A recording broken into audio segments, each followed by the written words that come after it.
Wonderful to see you all here again at such a critical time. Our democracy is under attack. The perpetrators of this attack are those who, in the name of saving our democracy, are destroying it. I don't use these words lightly. Every one of us who loves this country and who cherishes peace and freedom should be very alarmed by those who, driven by their insatiable hunger for power, are actively undermining all that we stand for. And almost every single day, if you're paying attention to the news and the headlines, there is some new assault and some new attack. Now, it's the Democrat elite and the swamp creatures in Washington who are doing all that they possibly can to keep us, the American people, from a very simple thing, having the freedom to choose who we want to be our next president. And it is clear through their actions they have no respect for us, and they have no respect for our fundamental rights as citizens of this democratic republic. They are so terrified that we, the people, may make what they think is the wrong choice. That in the name of protecting democracy and saving us from ourselves, they're actually destroying our democracy and taking away our freedom. And we look throughout history and we can see many examples of evildoers who find some justification, who believe that they are doing the right thing. And so today we see the Democrat elite say with great concern in their voice that if the American people elect Donald Trump again, they warn us he will destroy our democracy. They say he will be the dictator-in-chief, that if he's elected, it will be the last election this country sees. It's laughable. It is so crazy, it's laughable.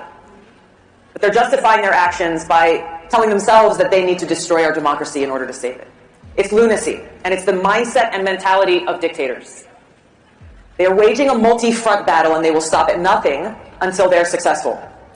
I'm going to go through a few of the many examples. You've seen how Colorado, Maine, 32 states have taken some action or another themselves in an unprecedented way to try to remove the leading Republican candidate for president, Donald J. Trump, from the presidential ballots.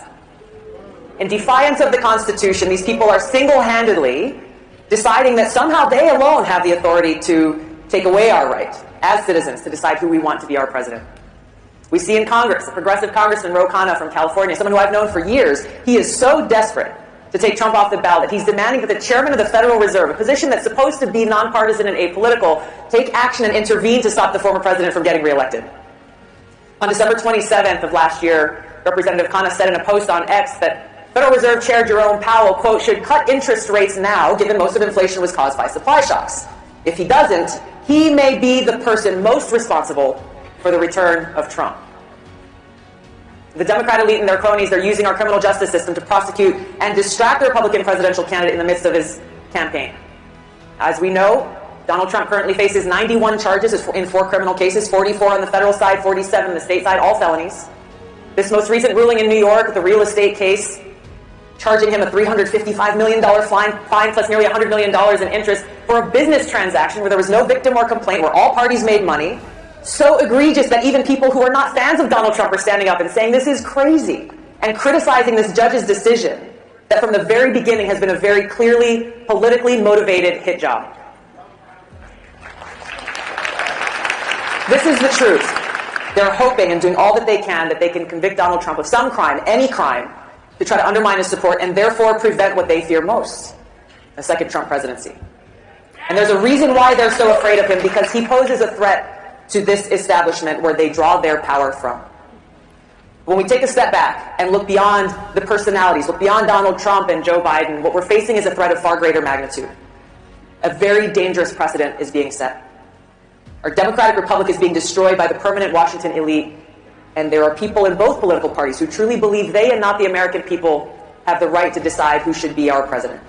They easily and dangerously dismiss our Constitution, the rule of law, the voices of the American people, anointing themselves as the ones who have the power and justification to make this most important decision. Now, I've only mentioned a few of the many examples. I could write a whole book detailing all that's been done, all that the Democrat elite and Washington establishment have done and are doing to try to destroy Donald Trump and steal our election. As you know very well, President Trump has endured years of attacks. What we're seeing now is a continuation of something that began in 2016, ever since he came down that golden escalator. Now, I've met a lot of strong, tough people in my life. I can't think of a single one who could not only withstand all that they are throwing at Donald Trump without crumbling, but someone who would actually choose to keep fighting against the entire Washington establishment.